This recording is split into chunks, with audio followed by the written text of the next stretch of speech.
¿Alguna vez te has detenido a pensar que, detrás de una simple sonrisa congelada en una fotografía antigua, puede esconderse una verdad capaz de cambiar vidas enteras? En junio de 1910, en un castillo cerca de Burdeos, un joven heredero de 24 años posaba para la foto de su compromiso. Pero sus ojos no miraban al lente. Buscaban a alguien. Alguien que cambiaría su destino en tan solo 3 minutos. Y si te quedas hasta el final, descubrirás por qué esta fotografía, hoy conservada en el Museo de Aquitania, se convirtió en la prueba de que un solo instante de valentía puede redimir una vida entera de cobardía. En la imagen aparece un joven heredero de 24 años, Armand de Villiers, posando junto a su prometida, Claire Deschamps. Pero lo que nadie nota a simple vista es un detalle inquietante. Mientras Claire sonríe dulcemente al lente, Armand mira hacia la derecha, más allá del arco de piedra. Su mirada delata una tensión que incluso el fotógrafo, el señor Émile Lacroix, anotó en su diario personal, hallado en los archivos del estudio Lacroix en 1987. Lacroix escribió: «El joven señor de Villiers parecía esperar una señal. Sus manos temblaban levemente, lo que me obligó a repetir varias tomas. Pero retomemos desde el inicio. Armand de Villiers no era el hombre perfecto que la foto aparenta mostrar.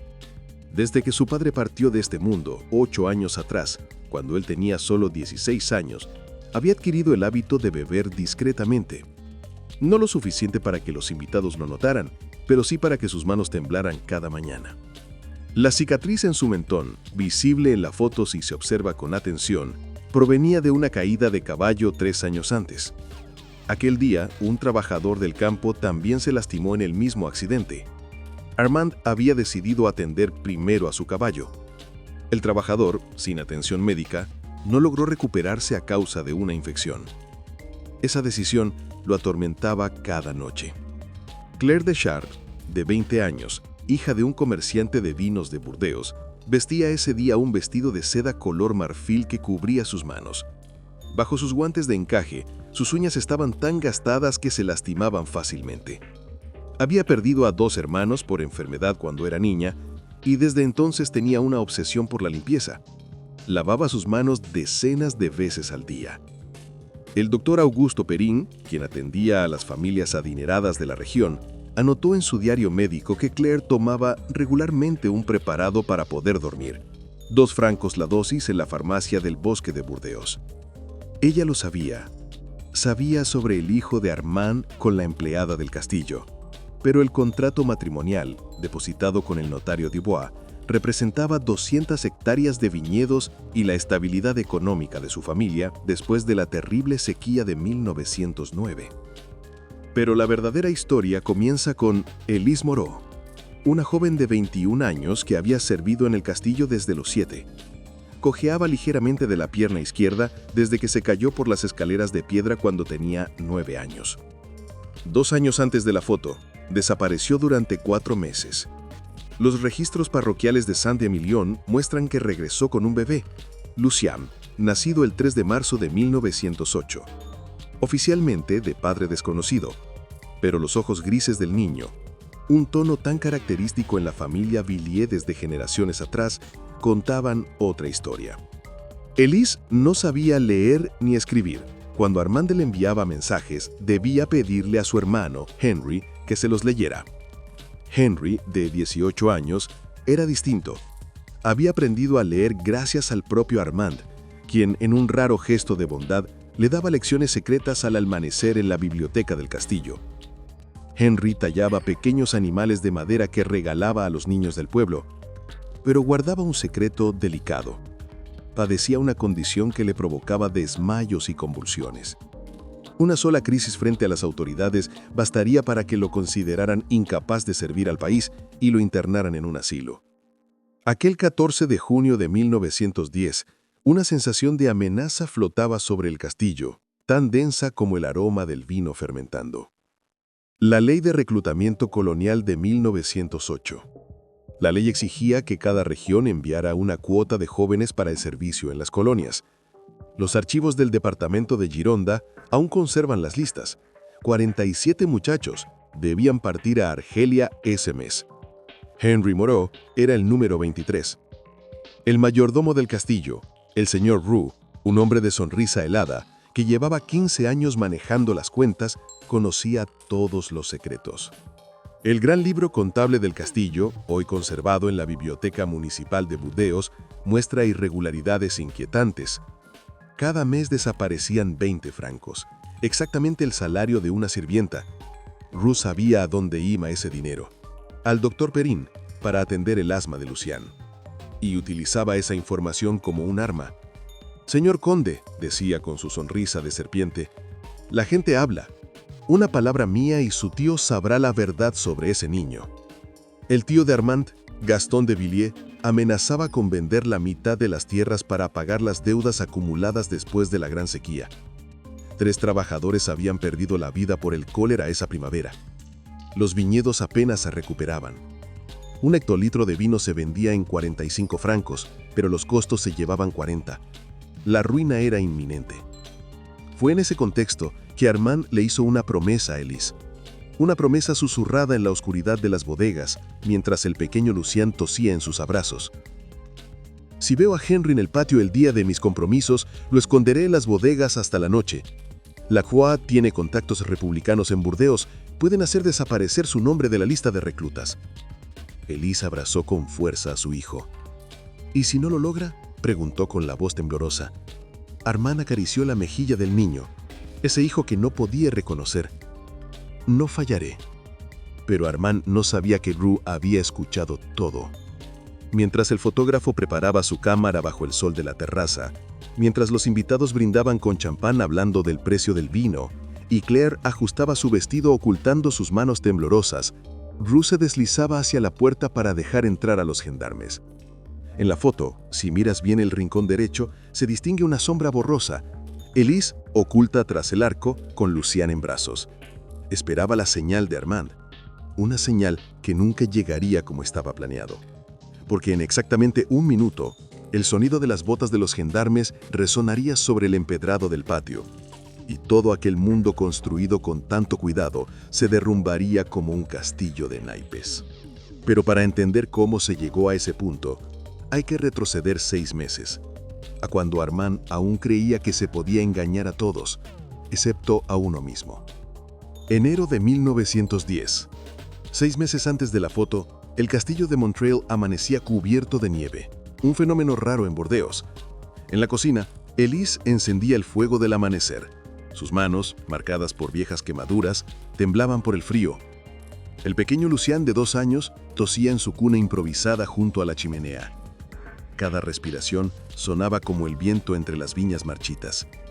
El doctor Perrin había sido claro en su diagnóstico, escrito en sus notas: asma crónica agravada por la humedad del castillo.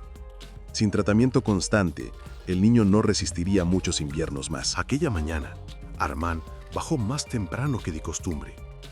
El insomnio lo atormentaba desde hacía meses, desde que se enteró de que Claire Deschamps sería su prometida, en un acuerdo entre familias negociado como si fuera una carga de vino. Se detuvo en el marco de la puerta observando a Elise mecer al pequeño. La semejanza entre ellos se volvía peligrosa. Los mismos ojos grises, la misma frente alta de los Villiers. Incluso los sirvientes empezaban a murmurar. ¿Sigue tosiendo?, preguntó Armand, con la voz cargada de cansancio y el aliento que delataba lo que había bebido la noche anterior. Elise no levantó la mirada. Ya no lo hacía desde que él había anunciado su compromiso. El doctor dice que hay que llevarlo al sur. El aire del mar le haría bien. Su voz se quebró. 20 francos al mes no alcanzaba ni para soñar con la costa. Armand buscó en su bolsillo y sacó una bolsa. Tomé esto para los remedios. Elise retrocedió. La gente ya habla demasiado, señor conde. Aquel título, entre los dos, sonó como una bofetada. Armand dejó el dinero sobre la mesa. Mientras yo respire, mi hijo no pasará frío en las cocinas de mi propia casa. Era la primera vez que decía «mi hijo» en voz alta. Las palabras quedaron suspendidas en el aire helado, como el vaho de su respiración. Afuera, Se escuchaba a Henry partiendo leña.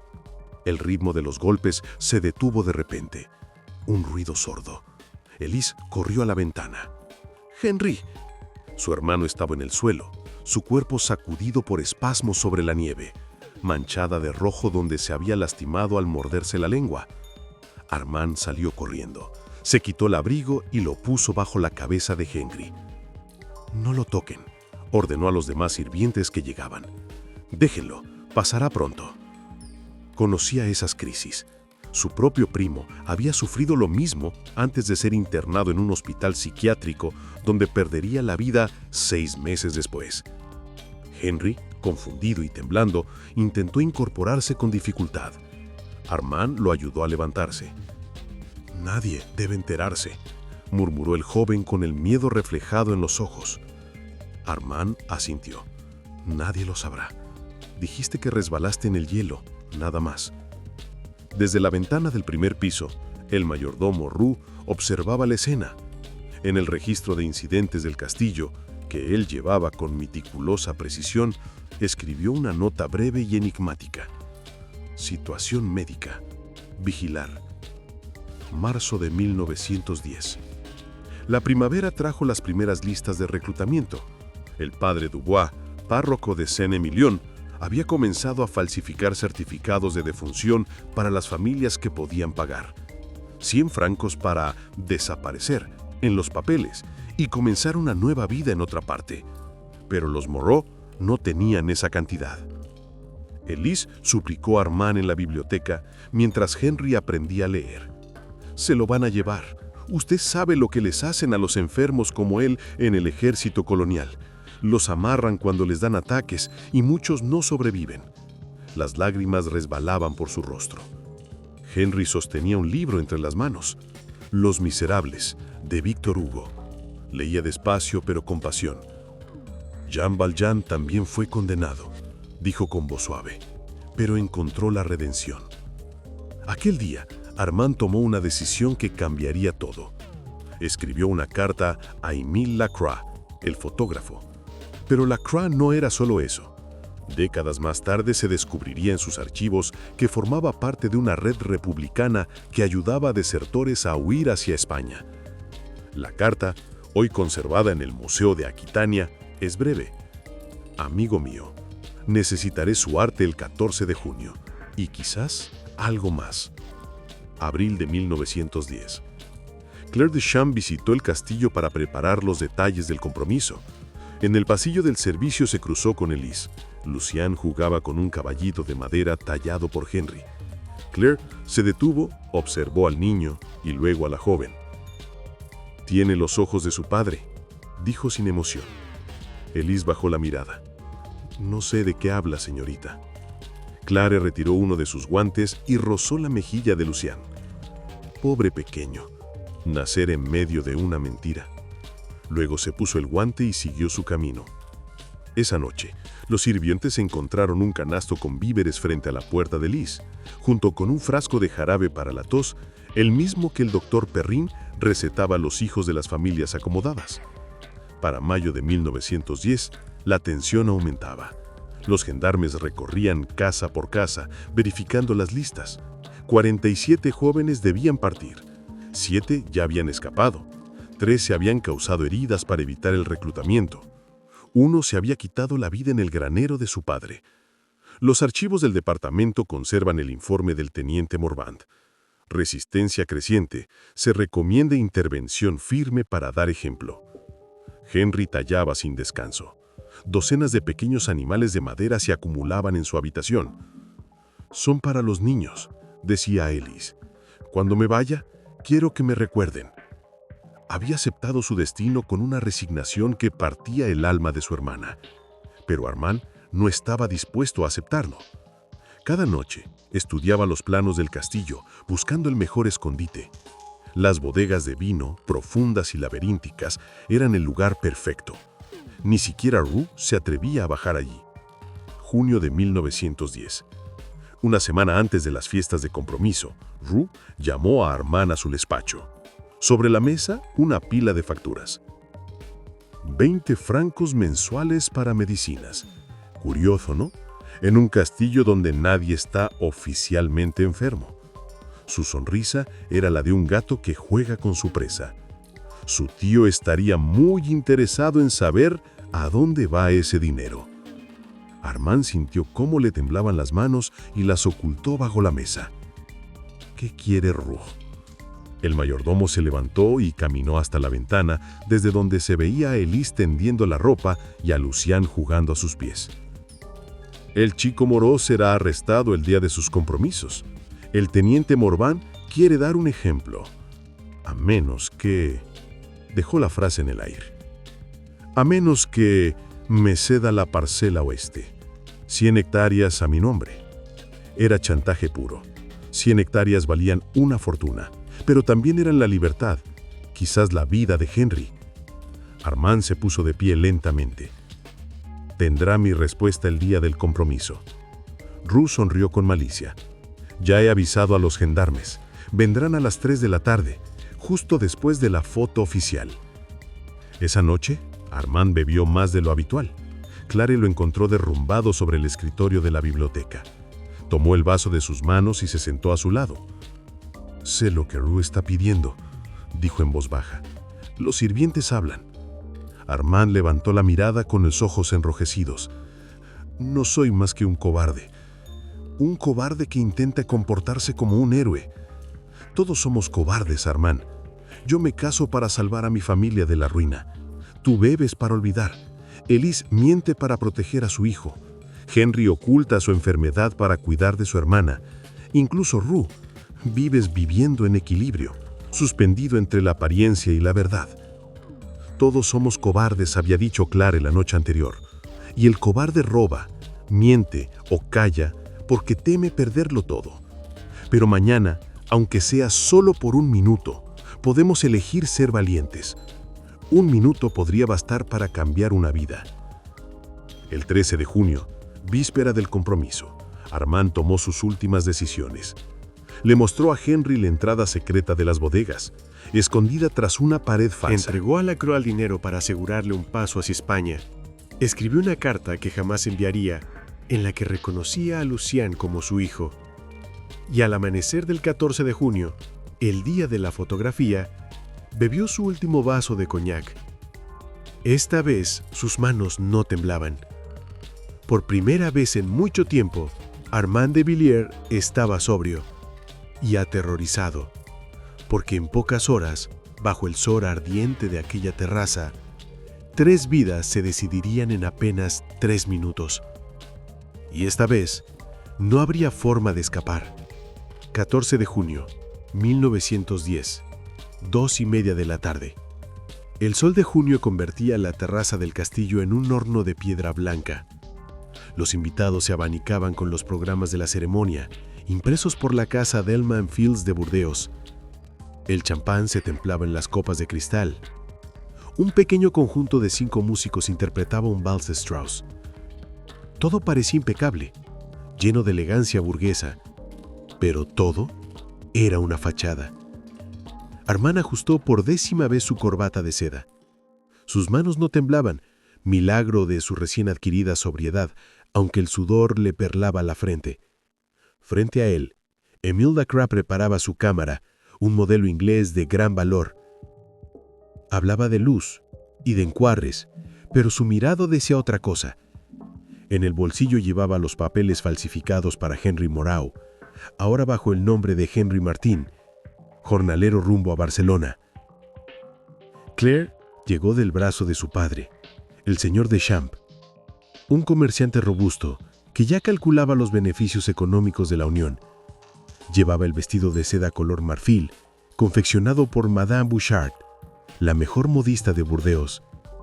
Bajo los guantes de encaje, sus manos estaban agrietadas de tanto lavarse. Esa mañana había tomado su dosis de agua de Anom, el tónico que le ayudaba a calmarse, pero el efecto se desvanecía. La ansiedad crecía como la marea. «Estás radiante, querida», mintió su madre. Claire sonrió, mostrando el gesto que había ensayado frente al espejo, la sonrisa de una joven feliz de comprometerse. Pero detrás de esa sonrisa había un secreto. Ella sabía exactamente lo que iba a suceder. La noche anterior, había escuchado a Ruth dándole instrucciones al teniente Morvend. El joven Moreau estará en el patio a las 3 en punto. Mis informantes lo confirmaron. Arréstenlo delante de todos, que sirva de ejemplo. 2:45 de la tarde. Elise esperaba en la sombra del arco lateral, con Lucien en brazos. El niño estaba inquieto. El calor hacía más difícil su respiración. Ella lo mecía suavemente, murmurando una canción que su madre le cantaba antes de partir de este mundo. Duerme, mi pequeño príncipe, duerme. Los ángeles te cuidan. Pero sus ojos no se apartaban del patio. Henry debía llegar de un momento a otro. Henry cruzó la puerta del servicio con paso firme. Llevaba su mejor camisa, la que Armand le había regalado.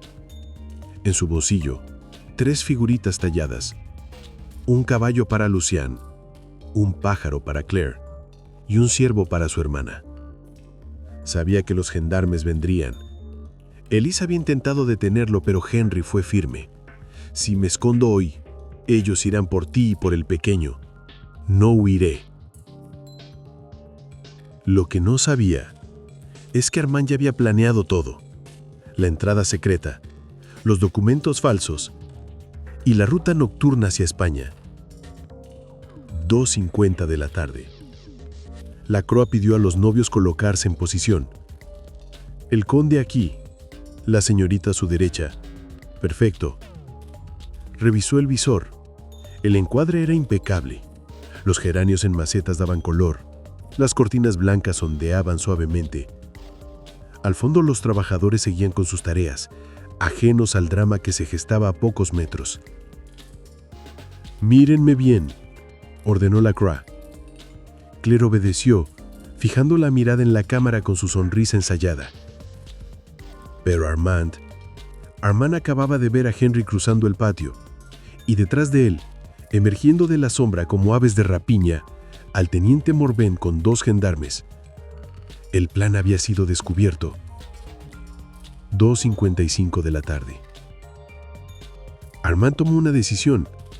En lugar de mirar al ente, giró levemente la cabeza hacia la derecha, hacia el arco donde Elise esperaba. Una señal. Ahora, articuló sin voz. Ella entendió. Debía guiar a Henry hacia las bodegas. Claire sintió la tensión recorrer el cuerpo de Armand. Sin mover la cabeza, le susurró. Resiste. Su mano se aferró al brazo de él. Ella también había visto a los gendarmes, también sabía lo que se avecinaba, pero mantuvo su sonrisa, el perfecto disfraz de una prometida feliz. Lacroix presionó el obturador. El tiempo se detuvo. 1 segundo. 2. 3. El clic metálico del obturador marcó el instante exacto en que todo aún pendía de un hilo. Armand la miró con gratitud, sabiendo que en medio de aquel caos, Claire acababa de mostrar una valentía que pocos nobles habrían tenido. El instante en que todo quedó grabado en la placa de vidrio fue el mismo en que los relojes del castillo marcaron las 3 de la tarde. A lo lejos, las campanas de la iglesia de Saint-Emilion resonaban, como si anunciaran el destino de todos los presentes. Fue entonces cuando Roux apareció desde la casa principal, guiando a los gendarmes directamente hacia Henry. Ahí está, el desertor. La palabra cortó el aire caliente como un látigo. Henry no corrió, se detuvo, sacó lentamente de su bolsillo las 3 pequeñas esculturas de madera y las colocó sobre la barandilla de piedra. Luego se volvió hacia los gendarmes. No soy un desertor. Aún no me he presentado. El teniente Morvend lo donó una raza seca. En 2 horas lo serías oficialmente. Mejor detenerte ahora. Armand soltó el brazo de Claire y dio un paso adelante. Ese hombre trabaja para mí. Está bajo mi protección. Su voz no temblaba. Por primera vez, se enfrentaba de verdad. Roux sonrió con malicia. Parece que el conde ha olvidado nuestra conversación de ayer. ¿Recuerda las 100 hectáreas, Musia? El silencio cayó sobre la terraza como una losa. El pequeño grupo de músicos dejó de tocar. Los trabajadores detuvieron sus tareas y todos los ojos se centraron en la escena. Entonces se oyó la tos de un niño. Una tos áspera que desgarró el silencio como un gemido. Era Lucian. Elise trató de calmarlo, pero el pequeño se soltó de sus brazos y echó a correr tambaleando sobre sus piernitas, cruzando la terraza. ¡Papá! ¡Papá! La palabra estalló como un trueno. Los invitados se quedaron petrificados. El padre de Claire se puso rojo de ira.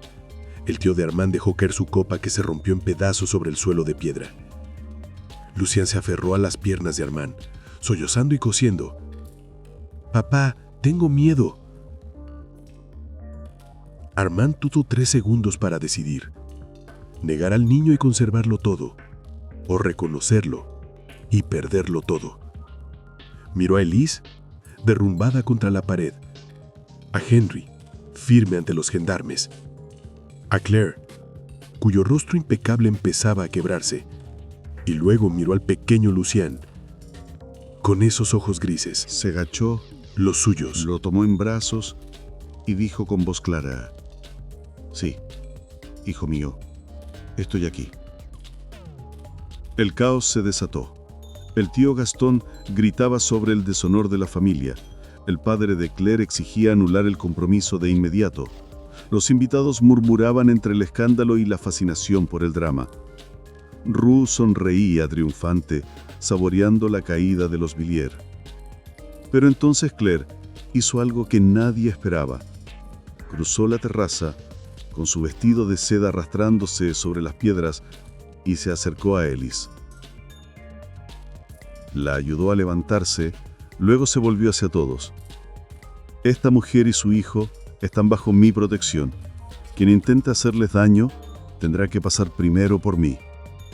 Su padre la miró horrorizado. «Claire, estás loca. Nuestra reputación». Ella se volvió hacia él, con voz firme.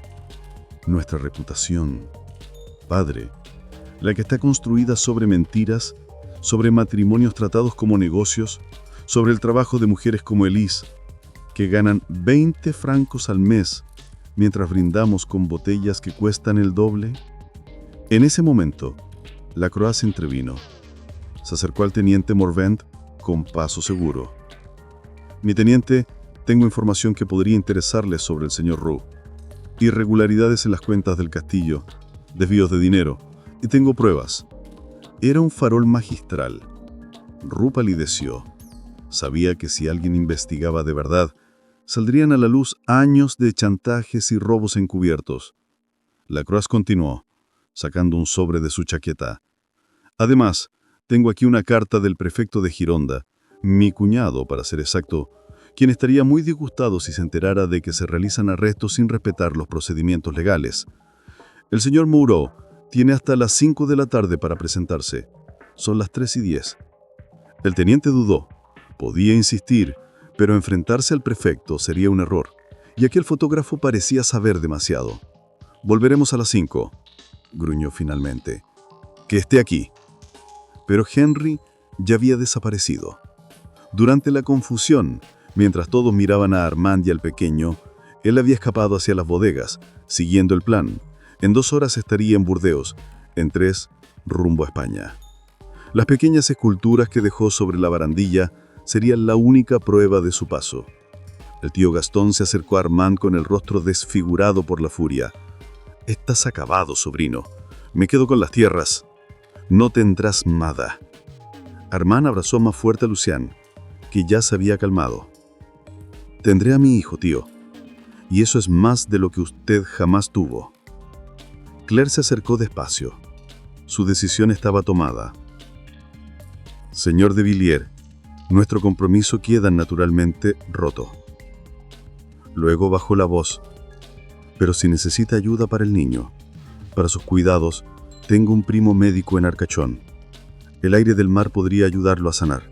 Los conocimientos sobre la cosecha y el vino mejor que nadie». Armand lo miró en silencio un instante y luego asintió con una sonrisa cansada. «Entonces, aprenderé de ti, Elise. Los invitados comenzaban a marcharse, llevándose consigo el escándalo del siglo. A la mañana siguiente, todo Burdeos hablaría del conde de Villiers, del hijo oculto, del compromiso roto y de la fortuna perdida. Pero en los brazos de Armand, el pequeño Lucien sonreía observando a los pájaros que volaban sobre la terraza. Elise se acercó con timidez. «Señor Armand, ¿qué va a hacer ahora?» Él la miró. Aquella mujer que lo había amado en silencio, que había criado sola a su hijo sin pedir nada a cambio. «No lo sé, Elise, pero pase lo que pase, lo haremos juntos si tú quieres». Ella sintió con lágrimas corriendo por su rostro. «¿Y Henry?» La coraz intervino con voz serena. «Estará a salvo. Yo mismo me encargaré de eso. Cuando las cosas se calmen, podrá regresar». El sol comenzaba a ponerse, tiñendo de oro la terraza vacía. Los geranios seguían floreciendo en sus macetas, ajenos al drama humano. En la cámara de la Croix, la fotografía aguardaba ser revelada, una imagen que capturaría para siempre el momento exacto en que un hombre eligió entre la comodidad de la mentira y el peso de la verdad. El instante en que su mirada, desviada del lente, buscaba ya un nuevo futuro. A las 3:30, la terraza se vació como un teatro después de una función escandalosa. Los sirvientes recogían las copas rotas en silencio, evitando las miradas. En el gran salón, el tío Gastón dictaba una carta a su notario para recuperar las tierras. El padre de Claire exigía una compensación por la humillación sufrida. Mientras tanto, bajo la luz dorada de la tarde, un extraño silencio envolvía el pequeño grupo que quedaba. Armand aún sostenía a Lucien dormido en sus brazos. El niño respiraba con dificultad, exhausto por la crisis y la emoción. Claire no se había marchado con sus padres. Había desobedecido sus órdenes y permanecía sentada en un banco de piedra, observando aquella familia imposible que había nacido del caos. Elise, en cambio, se mantenía a cierta distancia. 21 años de servidumbre no se borran con una declaración pública. Sus manos temblaban mientras intentaba alisar su vestido de sirvienta, ese que marcaba la frontera invisible entre ella y el hombre que ahora la miraba con otros ojos. Por primera vez, Armand verdaderamente la vio. Las cicatrices de quemaduras en sus brazos, la leve cojera de su pierna izquierda, los restos del trabajo duro en cada arruga prematura de su rostro. «Elise», dijo suavemente, «ven». Ella dudó, pero se acercó despacio. Él le tendió a Lucien. «Nuestro hijo necesita a sus dos padres». La palabra «nuestro» flotó entre ellos como una promesa tardía. Elise tomó al niño, y por un instante sus manos se rozaron, un contacto breve, pero más elocuente que cualquier juramento. Entonces apareció Rue en el marco de la puerta, con una sonrisa venenosa. «¡Qué cuadro tan tierno! Lástima que no dure.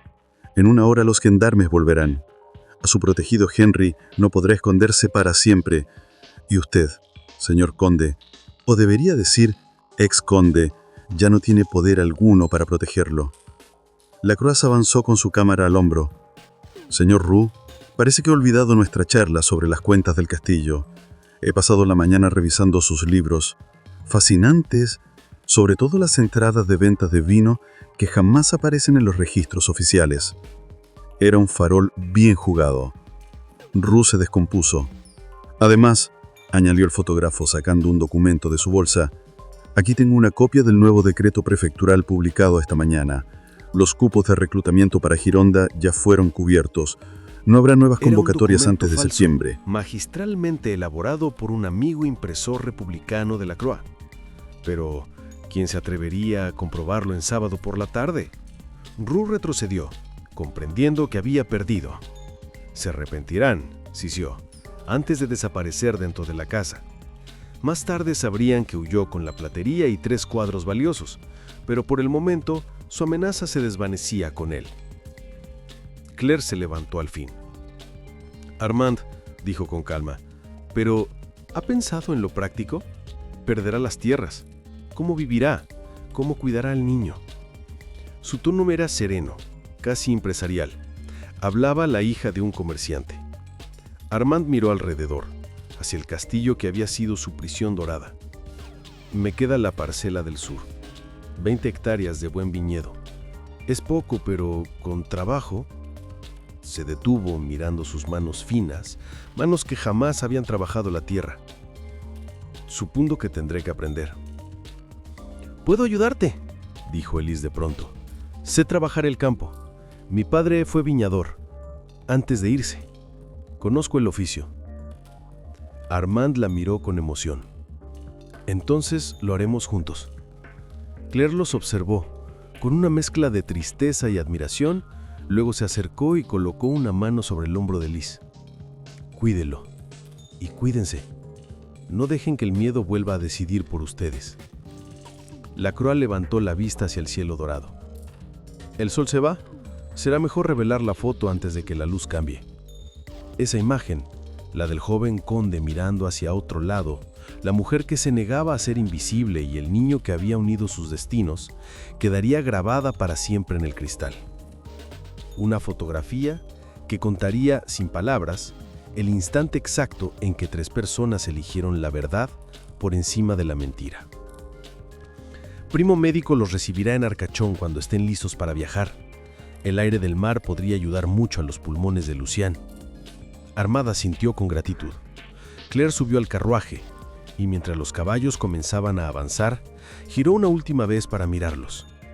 La brisa levantaba su velo y por un instante su figura se recortó contra la luz dorada del atardecer, como si se despidiera no solo de ellos, sino también de la vida que estaba dejando atrás. El sol descendía lentamente bañando el castillo en tonos ámbar. En las bodegas, Henry aguardaba oculto tras los barriles, escuchando los pasos y murmullos sobre su cabeza. Faltaba 1 hora para que Lacroix viniera a buscarlo. Una carreta lo esperaba detrás del castillo, cargada con material fotográfico. Viajaría oculto bajo las lonas, haciéndose pasar por un ayudante. En Burdeos, un barco mercante zarparía a medianoche rumbo a Barcelona. El capitán, un catalán simpatizante de los republicanos, no haría preguntas. Henry tenía miedo, no de los gendarmes ni del exilio, sino de no volver a ver a Elise y a Lucien. En el bolsillo apretaba un trozo de papel con una dirección escrita con la mano temblorosa de Armand. Carrer del Carmen, casa de María Castel. Amiga nuestra, te ayudarán.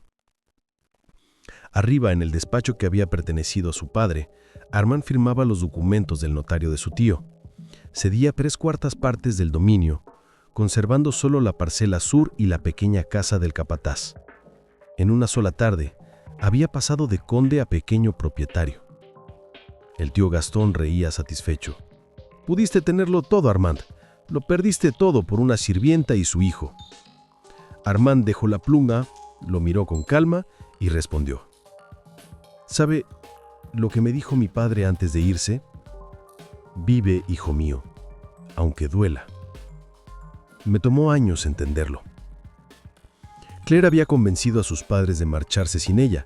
«Regresaré por mi cuenta», les dijo con firmeza. Ahora estaba en la cocina junto a Elise, preparando una infusión para Lucien con hierbas del jardín. 2 mujeres de mundos distintos, unidas por un acto de coraje. «¿Por qué lo hizo?», preguntó Elise. «No tenía nada que ganar defendiéndome». Claire se quitó los guantes, mostrando otra vez sus manos agrietadas. «Mi madre murió cuando tenía 12 años, de la misma enfermedad que mis hermanos. Antes de partir, me pidió una sola cosa. Nunca dejes que el miedo decida por ti. Hoy por primera vez cumplí mi promesa». 4:30 de la tarde. En una habitación oscura improvisada, Lacroix revelaba la fotografía. La imagen emergía lentamente bajo la luz roja. Armand y Claire congelados justo antes de la tormenta. La mirada de Armand desviada hacia la derecha, la sonrisa forzada de Claire y en el rincón, la silueta apenas visible de Elise y Lucien. Era una foto técnicamente perfecta, pero también el retrato de una mentira a punto de romperse. Pensó en todas las fotos que había tomado. Bodas arregladas, retratos de familias donde nadie se quería realmente. Pero esta era distinta. Mostraba a un hombre en el instante en que eligió la verdad por encima de la mentira del pueblo y ya leía sin dificultad. Su libro favorito era Los Miserables, el mismo que su tío Henry le había dejado como herencia moral. Cada tarde, después de ayudar en los viñedos, se sentaba junto a su padre bajo el viejo olivo, y Armand le contaba historias de valor, de redención y de cómo a veces el precio de la verdad era alto, pero siempre justo. El primo de Arcachon seguía visitándolos 2 veces al año. Decía con una sonrisa orgullosa que el aire del campo y el amor habían hecho más por los pulmones de Lucien que cualquier medicina. Elise continuaba cultivando sus hierbas, y los vecinos ya la llamaban la mujer de las manos milagrosas. En Burdeos, nadie hablaba ya del escándalo Villiers. El tiempo, como el vino, había hecho que todo se sedimentara. El antiguo castillo se había convertido en una pensión familiar, con visitantes que ignoraban por completo la historia de quienes lo habían habitado. Solo la vieja fotografía, guardada en el Museo de Aquitania, mantenía vivo el instante en que una familia eligió la verdad sobre la apariencia. En el verano de 1914, cuando los rumores de guerra recurrieron a Europa, Armand observó a su hijo jugando entre las vides y pensó que, pasara lo que pasara, su vida había valido la pena. Había perdido un título, una fortuna y un apellido que antes significaban poder, pero había ganado algo mucho más grande: libertad, amor y redención. Henry, desde Barcelona, enviaba noticias con entusiasmo. «Me he casado con María», escribía, «y pronto seré padre. Dile a Lucien que tendrá un primo catalán. Cuando todo esto acabe, volveré con ustedes, esta vez no como fugitivo, sino como hermano». Esa carta llegó doblada junto a una pequeña talla de madera, un gorrión, símbolo de esperanza. Armand la colocó sobre la repisa, junto a la primera fotografía revelada por Lacroix, aquella que capturó el instante en que todo cambió. Muchas veces escondemos lo que realmente somos, fingiendo armonía, fingiendo perfección, pero llega un instante, una sola imagen, una sola decisión que revela lo verdadero. Y esa fue la historia detrás de la fotografía prohibida. 1910. Una familia rota por el miedo. Un hombre que eligió perderlo todo para no seguir viviendo en la mentira. Una mujer que decidió hablar cuando todo le decía que callara. Y un niño cuya risa terminaría siendo el sonido de la redención. Años después, en el Museo de Aquitania, esa imagen aún detiene a quien la mira. Muchos pasan de largo creyendo que se trata de un retrato de compromiso arruinado, donde el prometido simplemente no miró a la cámara. Pero quienes se detienen a observar el detalle, la sombra de una mujer sosteniendo a un niño, el desvío de una mirada que no busca el lente, sino el futuro, entienden que lo que se congeló en esa placa de vidrio no fue un error, sino una elección. Porque esa fotografía muestra el último instante del silencio y el primero de la verdad. Un recordatorio de que, a veces, para construir de nuevo, primero hay que dejar que todo se derrumbe. ¿Alguna vez has pensado que detrás de una simple sonrisa congelada en una vieja fotografía puede esconderse una verdad capaz de cambiarlo todo? Los verdaderos momentos de la vida no son los que aparentan perfección, sino aquellos en los que dejamos de fingir. Cuando nos atrevemos a mirar hacia otro lado, hacia lo que realmente importa, aunque eso signifique perderlo todo. Armand de Villiers perdió su título, su fortuna y su prestigio, pero en los brazos de un niño que lo llamó papá, encontró su redención. Elise Morao dejó de ser sirvienta para convertirse en esposa y madre reconocida. Henry halló la libertad en el exilio. Claire descubrió el valor en defender a los débiles. Y Lucien creció amado, convirtiéndose en médico para salvar vidas, como quien devuelve al mundo el aire que una vez le faltó. Esa fotografía no debería existir, pero lo hace. Captura un mundo al borde del colapso. Y por eso es tan valiosa. Nos recuerda que, a veces, los momentos más hermosos llegan justo después de haber perdido todo lo que creíamos esencial, cuando dejamos de cuidar las apariencias y empezamos por fin a vivir de verdad. Si algún día te encuentras frente a una cámara posando para una foto importante, recuerda a Armand. Recuerda que no importa hacia dónde apunta el lente, sino hacia dónde miran tus ojos. Y si tienes el valor de mirar en esa dirección, aunque eso signifique romper con todo, descubrirás como él, que perder puede ser el comienzo de ganar. Porque al final, no somos definidos por las fotos que aparentan felicidad, sino por los instantes en los que dejamos de fingir. Esos momentos en los que, como Armand aquel junio de 1910, elegimos la verdad incómoda antes que la mentira cómoda. Cuando comprendemos que el amor real no nace de los arreglos, sino de las decisiones imposibles. Y aprendemos que el coraje no es la ausencia del miedo, sino actuar a pesar de él. Esa fotografía aún existe. Puedes verla en el Museo de Aquitania. Mira con atención los ojos de Armand. No miran al objetivo, buscan algo más. Buscan lo que todos, en el fondo, buscamos. Una razón para arriesgarlo todo por lo que de verdad vale la pena.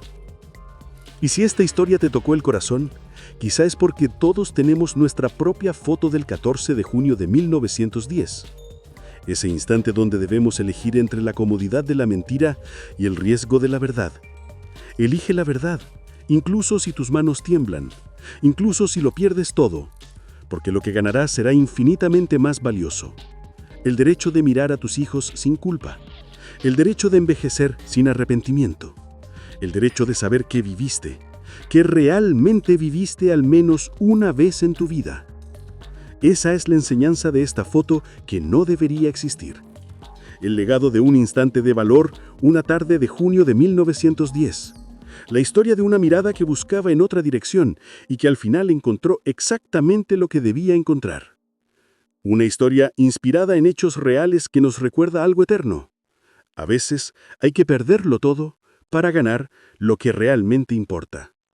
El coraje no es no tener miedo. Es decidir avanzar a pesar de él. ¿Y tú? ¿Qué habrías hecho en lugar de Armand? ¿Habrías tenido la fuerza para decir la verdad frente a todos? ¿Crees que el amor puede sobrevivir al secreto y a la mentira? Si llegaste hasta aquí, escribe la palabra coraje en los comentarios para saber que escuchaste esta historia completa. Cuéntame también desde qué ciudad nos ves. Y no olvides suscribirte, dejar tu me gusta, activar la campanita y compartir esta historia para que más personas conozcan su mensaje. Haz clic en el video que aparece en pantalla para continuar con otra historia igual de profunda y